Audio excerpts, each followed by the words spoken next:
Arab League slams Moldova decision to move embassy.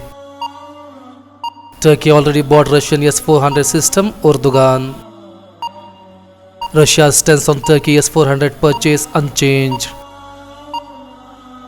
US counter-terror official to travel to Turkey. US lawmakers introduce bill to stop Saudi arms sales.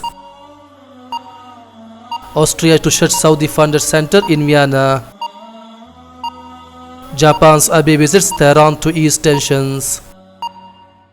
US sanctions Iraqi company for ties to IRGC. UN 1 in 5 in conflict zones suffers from mental illness. Man pleads guilty to murder 3 Muslim students in US.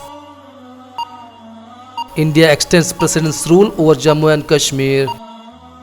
5 Indian troops die in Kashmir militant attack.